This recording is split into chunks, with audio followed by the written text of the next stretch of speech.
or which one is applicable to North America. All three socio-religious ceremonies are applicable to us. Purification ceremonies is not really applicable to us, will not be covered in detail. Initiation ceremony of Navjot or Sadra Pushi we will cover in detail. Actually, I was very lucky to have my very good friend Mobid, I call him Dasturji, Mehraban Firozgari in Tehran, who is the senior most Mobid up there. And he was very kind in sending me the information about Sadra Pushi. However, it was in Farsi, and I had a very good friends like Farzad Aidun and others in Washington DC area who helped me to convert this into an English translation. And the translation was so good that Dasturji accepted that and said, do you mind if I use it in my future communications with the people about Sadra Pushi? I want to thank all those people who helped me. I forgot other people's name right now. I'm sorry for that. The Nawar or Nauzuti, as they say in Iran, and Martab ceremonies, these are the ceremonies at this point in time are not available to perform in the right way in North America. Maybe it will change in the future. We actually send our Nawar candidates and Martab candidates to India for the whole ceremony.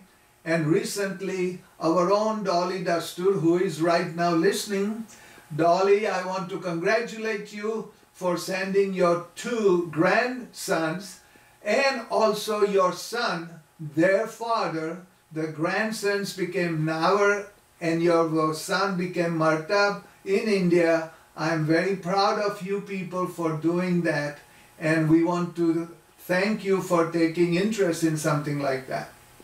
The consecration ceremonies, as we mentioned, we discussed this in quite a detail in the last lecture or Tele class of the Zoroastrian places of worship, and we will talk some more on this one.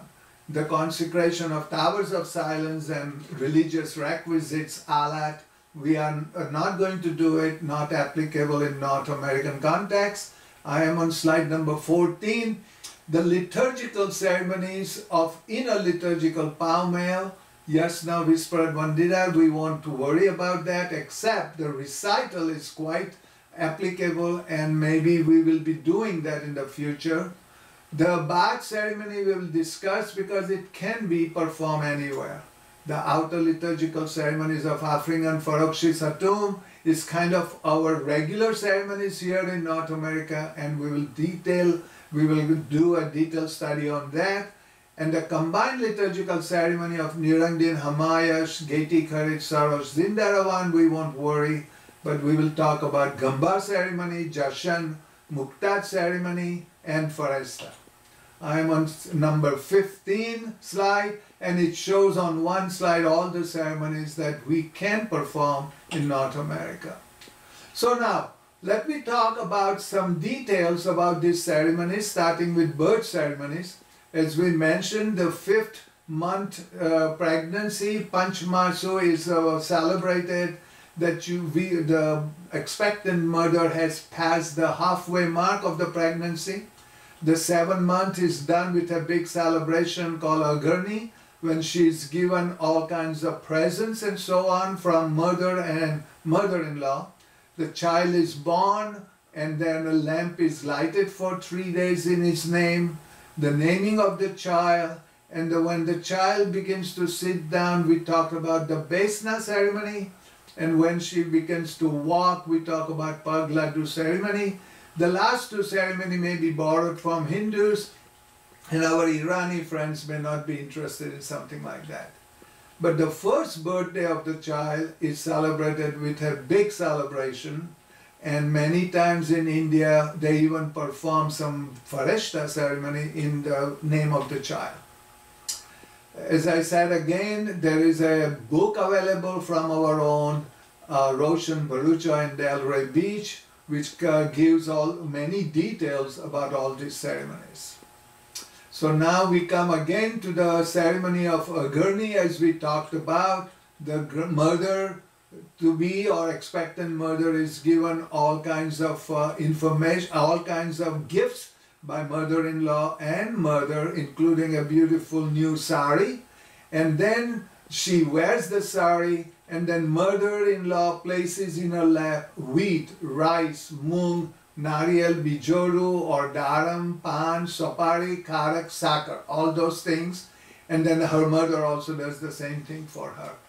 The 7-month Agarni is famous for what we call Agarni no larvo. That is my favorite sweetmeat, and boy, is it so good in taste. And Lukmanji's Agarni no larvo is the most famous in Bombay when we grew up. Again, the Besna ceremony of the little boy on the left and right when he was about 5 months old and able to sit down. The Agarni ceremony of the other young couple here you see in the Mumbai, and then also the newborn that they call Vihan. I haven't heard that name before, so I thought I will throw in. And in the white sheet on the lower left-hand corner, you see all the things that the expectant mother receives at Agarni. The Besna ceremony of Simone Todiwala we talked about. As you see her, she looks so beautiful in that dress and also with the garland and the sage on the right, the family on the left, including the doggy, and the whole Z Club under the leadership of Aban Kavasmanek, and the mothers and fathers are on the right. Now we come to the marriage ceremonies. In the very old days, marriage ceremony was supposed to be the best institution for a person preferred by God. In Vandidat, Zarathustra asked Auramazda, who is the best person in our community? And he said, the one who speaks the truth and the one who has many children. So marriage was taken very seriously in the old days. In fact, the government used to have funds available for helping marriage to the brides who are not able to afford, as in those days called dowry, so that this was supposed to be a meritorious act by the government performed. And many of the Satyas like Jijibai Darabai and so on, they used to have funds also in Parsi Panchayat in Bombay to help the poor Parsi women to get married. Herodotus explains this in detail about what they used to do it in his book, which we mentioned before. Of course, the marriage